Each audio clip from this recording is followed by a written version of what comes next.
So today we're going to talk about neurodiversity. We all think a little bit differently, but some more than others. How can we welcome that quality into our organizations and capitalize on it? That discussion's coming up right now. Hi there, I'm Andrea Adams. This is the HR Hub. On the show, we get expert insight into anything related to HR. I encourage you to please subscribe to the show or to the podcast to keep learning from my guests. So today, my guest is Curtis Braun. Curtis has been a director of HR a number of times. He's currently an instructor in HR. He's also a consultant and a coach. Curtis has a neurodivergent son, so this is a deeply personal topic. And related to that, and because it's meaningful, he's recently launched a coaching business meant to support men who are undergoing a similar experience to him. Also, he recently did a Disrupt HR presentation called, and I have to read this, Disrupting Assumptions, a Breakthrough Journey of Unlearning Neurodiversity. I'm actually quite curious about the unlearning part. Yeah. Which we're going to get a chance to discuss, right, Curtis? Yes, we are. Perfect. Okay. All right. Okay. Can you describe neurodiversity and how it differs from being quote unquote normal? Because, who's normal? There's probably that one person out there who's normal. And how has sort of society's understanding of neurodiversity shifted? Absolutely. Okay. Well, I think you nailed it right off the bat, Andrea. We all think differently. So neurodiversity has always been prevalent. It's a known factor. I think what's happening in the neurodiversity space, or that coined term, is understanding and appreciating more complex neurological conditions, or we may even call them disorders. So things like ADHD, dyslexia, autism, as an example. Mm-hmm. How's it shifted? This seems to be crystallizing lately. Well, prevalence has gone up dramatically. And so I think it's just impacting a lot more people and parents, and they become much more vocal in their advocacy, which is incredibly important. Mm-hmm. When I say prevalence, I think a shining example of this is, 1 in 36 children today are going to be diagnosed with autism spectrum disorder. 300% growth since the year 2000. And so the trajectory is mind-blowing. And the unemployment rate sitting at about 85%. So I think parents really feel that the numbers are staggering and the call to action is immediate. Frankly, I have so many really medical questions. I don't know that they really help. And I bet everybody else out there does too. But we want to talk about in the workplace and integration and inclusion and belonging and all of that stuff. So how does neurodiversity contribute to the workplace? Well, neurodiversity represents society. And so if you have a representation of society within your workplace, you're arguably going to cater your organization and your business to better match society. So I believe the importance there is, if we truly want to embrace out of the box thinking, well, that comes with neurodivergent thought processes. Yes. So if we want to service society, we really need to emulate that within our workforce so we can speak their language and we can deliver product services that are needs that meet the needs of what society is looking for. Mm-hmm. I love that point though about the out of the box thinking. Neurodivergent people are naturally think out of the box. They do. In fact, their box probably looks completely different, right? It may be a different shape, it may be a different construct, but even the definition or the concept of the box itself looks altogether different. Talk to me then about the challenges that neurodivergent people, and I don't know how you even you just say their box looks different, right? Yeah. So I'm going to put them in a box and call it neurodivergent. And yet that box is so expansive. Anyway, with that in mind, what kind of challenges are neurodivergent people experiencing at work? A lot of it's perception. So we used to historically look at things along a very linear plane, meaning you basically go, well, is this a high functioning neurodivergent individual, or are they low functioning? Are they high needs or are they low needs? And we've evolved beyond that. We know that there's a vast spectrum, and dare I say a spectrum within a spectrum. So we more look at it now through 5 dimensions. We look at it through how proficient are they in language comprehension and language expression. Okay. How do they perceive the world? So perception is another lens that we apply. How do they perceive the world? And then we look at, well, what about sensory skills? So there's things like tactile sensory as an example. So maybe there's certain fabrics that people have a hard time wearing. My son, for example, does not like tags on the back of a shirt. They just serve as a distraction. Then there's the element of motor skills. How well do they operate with gross and fine motor skills? Can they hold a pencil and write? Do they need a typewriter or a keyboard? And then lastly, there's executive functioning. So how planning, anticipating, taking information and data and using that to their advantage. So I think that spectrum, those 5 lenses are very different than how we've historically thought about it. And so because there's spectrums within spectrums, people may be highly proficient in any one of those areas, but maybe struggle in 4, and it could be any combination thereof. So they all will present challenges and opportunities very different. So those 5 made sense, all except perception, actually. I don't really understand how what perception is and why we, what we're perceiving, what we need, and if you don't have perception, what does that look like? Ooh, so those are things like sensory processing, right? So how sensitive are we to stimuli like sound, okay, light, okay, so visual perception, auditory perception, okay, tactile perception. Okay. And that's how it could be super distracting, like in your son's case with the tags. Yeah, it could be. Or another term you hear quite regularly in the neurodivergent space is stimming. Stimming is, I don't want to call it a distraction tactic. It's a tactic that's used to help an individual cope with distracting elements that might be going on. And so the stimming actually grounds them in current reality so they can focus on the here and now. Okay. All right. Did we talk about the challenges neurodivergent people experience at work? Yeah, I think what they struggle with most are probably the assumptions and perceptions we place on them, right? And what I mean by that, Andrew, is if you were to Google or put a word cloud for autism as an example, yes, 80, 90% of the words that you're going to get probably aren't positive. They really will speak to more of the challenges that an individual or those that are supporting them, like a caregiver, would experience. And so when you have those perceptions, they formulate assumptions. Mm-hmm. I would say there's kind of 3 primary assumptions that I would highlight. The first is, and you see this as a parent when you do have a child who is diagnosed, because a lot of the time they spend with you as a professional is not so much with your child, it's actually with you as a parent. And that's because they're teaching you to parent differently. So everything that you've come to know or to understand through your experience being a child and being parented, that gets turned on its head. And so they spend a lot of time retraining you on how to parent differently. But one of the underlying, threads that you would see woven in that retraining is how we balance expectations and reality.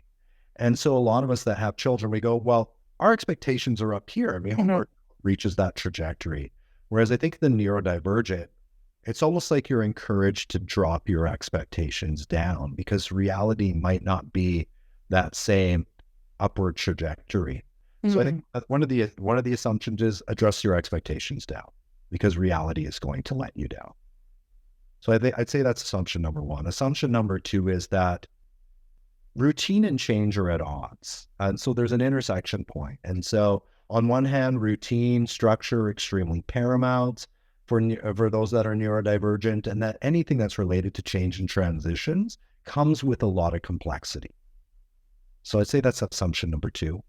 And assumption number 3 is that we really need to mold and mask ourselves to fit societal standards, be it of conduct, behavior, body language.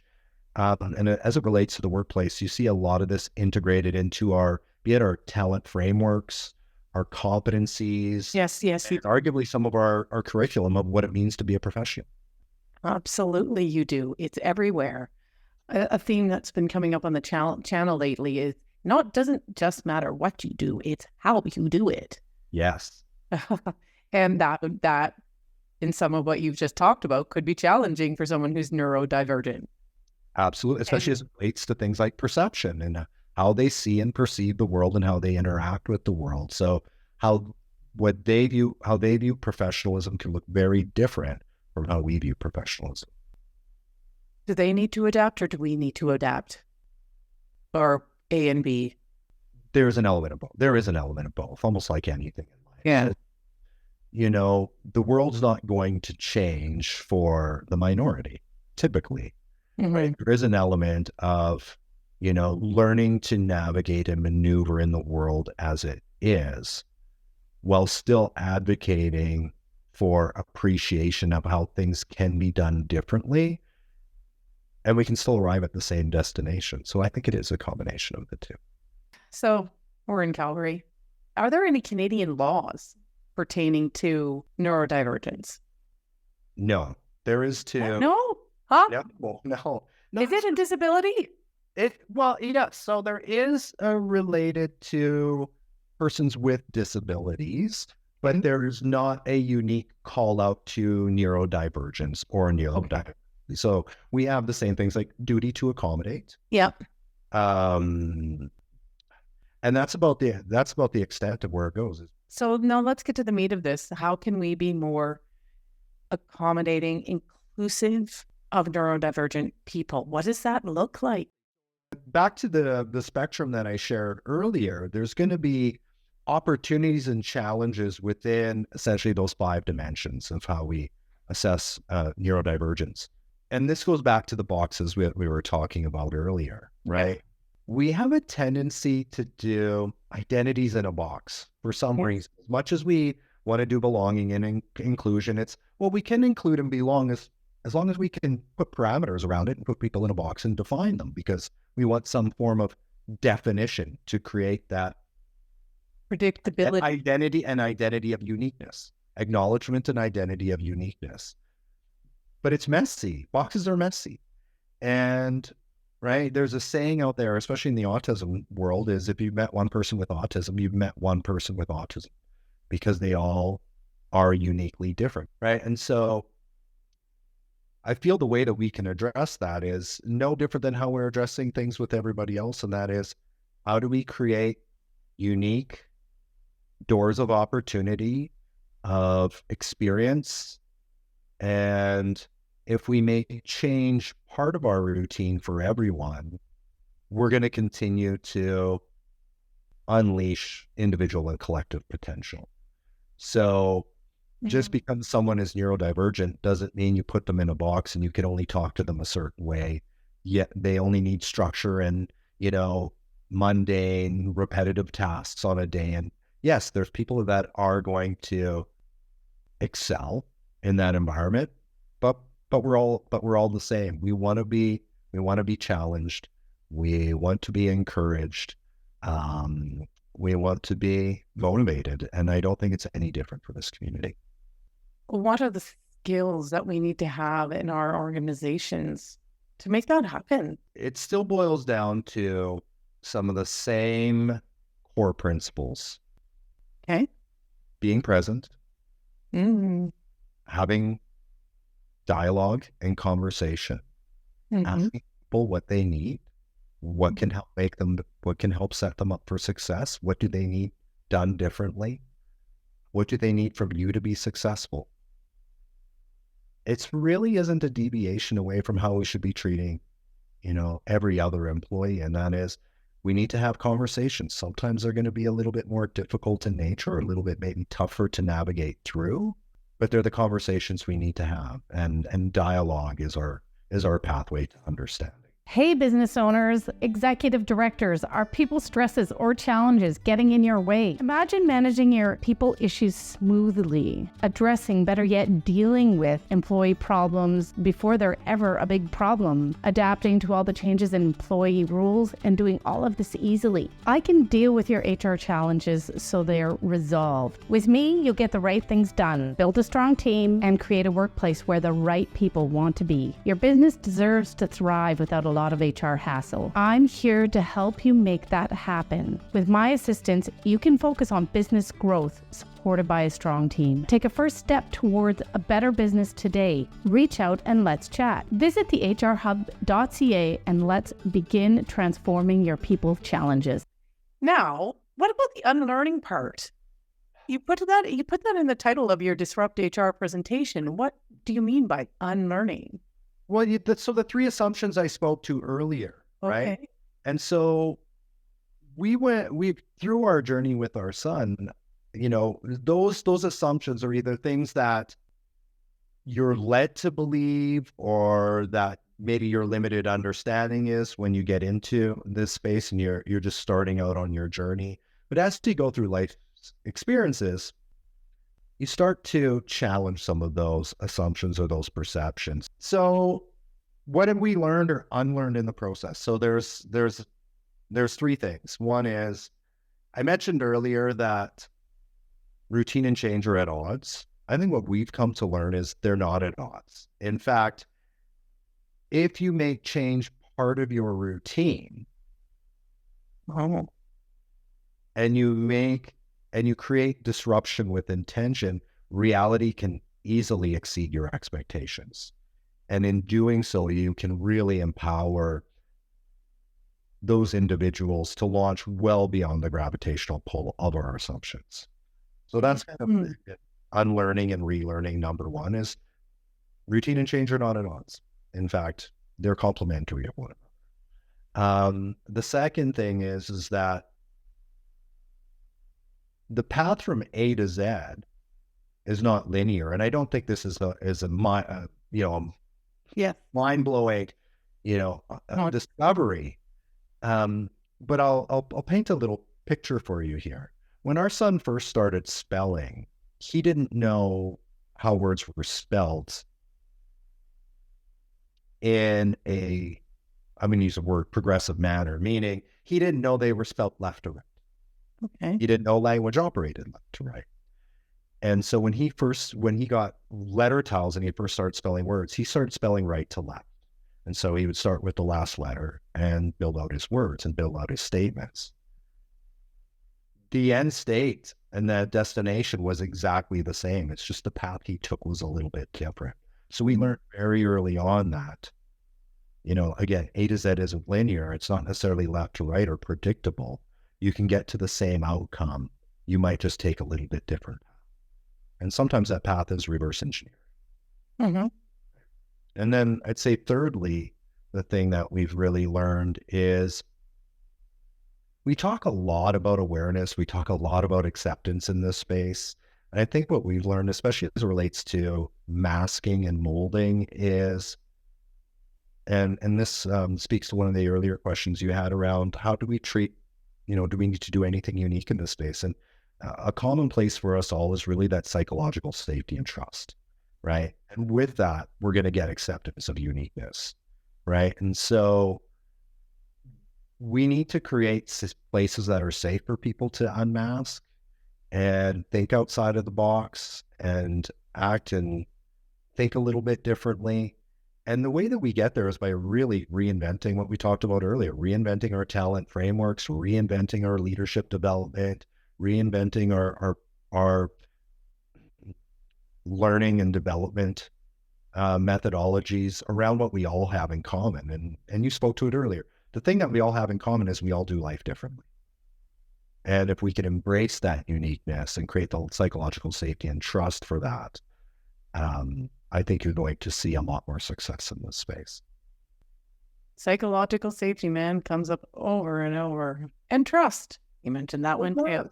Yeah. Resilience, right? And resilience. I mean, the amount of time we spend in this space with our children focused on resilience is mind-blowing. I mean, that's the bulk of the time we spend is in the resilience space. And are there any misconceptions of neurodivergence that you haven't addressed or you want to address clearly before we wrap up? Oh, maybe just one very Okay. example, and that is the whole context of body language, because that's one of those elements that are factored into those talent frameworks that I mentioned earlier. Yeah. We spend a lot of time, and I know because I deliver some of this curriculum, Yes. spend a lot of time in professional development on back to the how, that body language. We need to maintain eye contact. We need to show invested body language in the situation at hand. And I think one of the big misconceptions out there is maintaining eye contact creates trust, that it means you're paying, that you're focused and you're listening. And what I can tell you from our experience in the neurodivergent space is eye contact is that perception mechanism that's overwhelming and actually serves as a distraction. Mm-hmm. So our son won't make eye contact because if he is, he's too focused on maintaining the eye contact than actually listening to what you have to say. Mm-hmm. So in order for him to pay attention, it's important that he doesn't maintain eye contact. And I think you see more and more people in society that maybe aren't diagnosed, but that where eye contact is a very real challenge. It is. Yeah. I cannot see, I'm doing it right now. I cannot think and maintain eye contact at the same time. Yeah. It's so hard. So it's just amplified, right? Yeah. It's amplified to a different degree, much like wearing headphones. The headphones are to block out the noise so that you can hear what you need to hear. Mm-hmm. Mm-hmm. Okay. How can someone watching this out there get involved or learn more? What do you suggest? I think, if a parent sees this, and a dad actually especially, they should reach out to you. But what else? From an employer perspective, I mean, there's a lot of great resources, it's even locally, and I'll focus on the local resources I think that are really there to set up for success in this space. So, I mean, I like many other parents in this space would love to see employers make a more concerted effort in growing the representation within their workforce. And so I would point, to an organization like Spectrum Advantage. Spectrum Advantage is essentially part of the Childhood Development Center, but they work with adults. And what they provide is customized coaching for neurodivergent individuals and their employers. So they almost act as a business partner for you with the individual. So they help you navigate the space. They help you understand how you can approach it, regardless of if you've employed somebody that's come through them or not. So they're really there as an HR branch or a people branch to help you navigate and maneuver.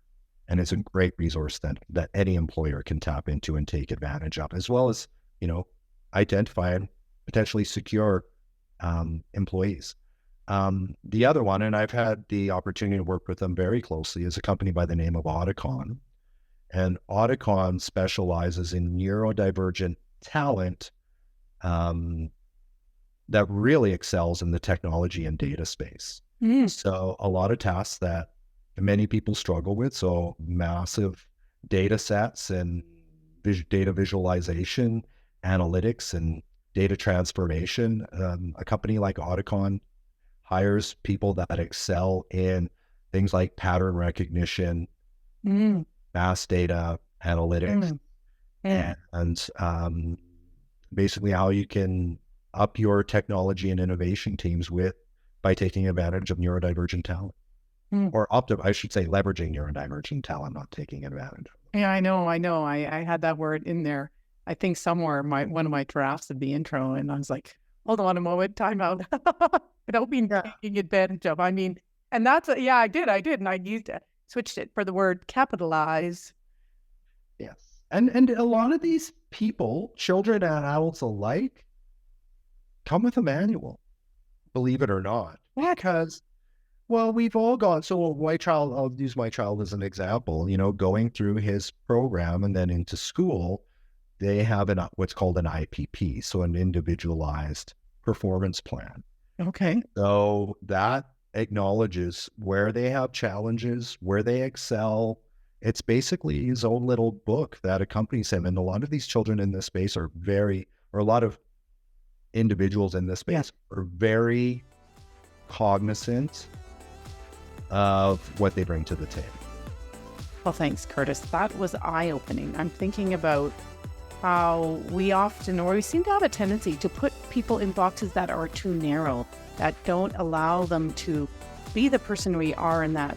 In fact, as you said, there's spectrums in spectrums. And that might take some exploration by individual, just as we do with anybody else, but maybe there's a new element to it. I don't know, but that we need to explore that. I did an episode that I loved about someone's experience of implementing DEIB with an emphasis on the belonging part. And I thought there was so much to learn from her experience. I encourage you to watch that. The link is here. Thanks for watching out there, and we will see you next time.